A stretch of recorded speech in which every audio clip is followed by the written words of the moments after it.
Hi, my name's Eli. I'm the Water Resources Education Coordinator at the tip of the Mitt Watershed Council. We're here at the beautiful Maple River today, and I'm going to be talking about one of our most commonly misidentified fishes, the sculpin.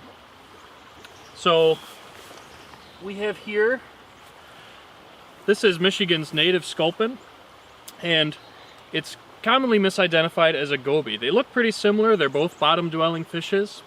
But the big difference is on their underside, they have their pelvic fins, which are right on their belly. And in the sculpin, they're two separate fins. In the round goby, it's one suction cup-like fin. So that's the main difference.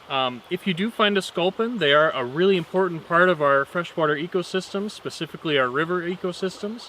Not only are they an important link in the food chain, they're also one of the favorite food sources for larger fish like brown trout, rainbow trout, brook trout, and even some of our bigger lake-living fishes.